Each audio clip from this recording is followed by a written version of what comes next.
We're back with more of Lake Effect Now. I'm Bonnie North. In October, we spoke with Wauwatosa native and Marquette University grad Chris Hallberg. At the time, he was just about to depart for a Fulbright fellowship in El Salvador, where he'll research successful development programs.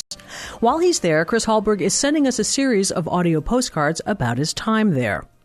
Last month, Hurricane Ida struck the Central American Republic, killing hundreds and leaving thousands homeless. In the first of his essays, Chris describes his experience accompanying a relief team to Santa Cruz de la Vega, a small fishing community located on the shore of El Salvador's largest lake.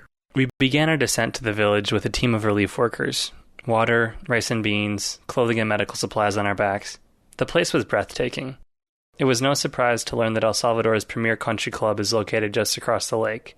Fresh oranges that would put even Florida's finest to shame floated innocently in emerald pools along the path as a calming breeze floated off the water, wrapping all of us in a refreshing blanket as we braced for the tragedy that lay ahead. Hours later, we finally arrived. The devastation was overwhelming. Massive boulders and uprooted trees had ripped through the community, erasing everything in their path. The whole town was left buried under 10 feet of mud and rock. Entire houses had been carried away by the mudslide. The sinewy remains of power lines stretched tightly across a fallen tree.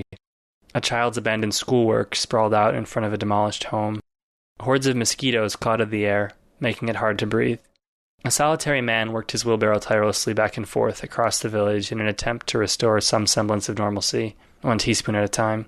Other villagers stood together in shock, huddled in prayer over what used to be the center of their community, contemplating their futures. Of the houses that remained, all had received substantial damage.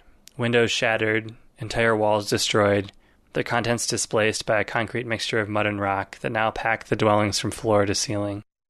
Laudina Torres barely made it out of her house before the walls caved in. When the nearby river began to rise in the early hours of the morning, she awoke to the sound of rushing water. With the door already blocked by the rising water, she and her daughter grabbed her 2 grandchildren and slid feet first through the window into the merciless current. Children in arms, these 2 women braved the water and barrage of debris as they tried to find higher ground. But as the water continued to rise, mud pouring around their legs, they found themselves clinging to the railing of a neighbor's patio. I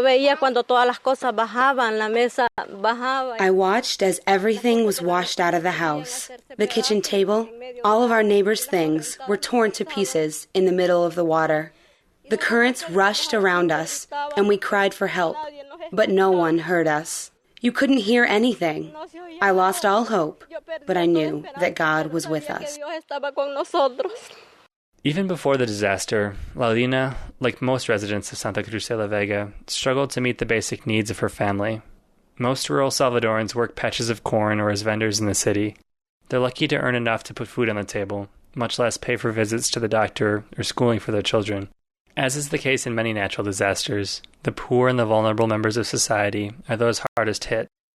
Salvadoran President Mauricio Funes offered this analysis in an address to the country the day following the disaster. The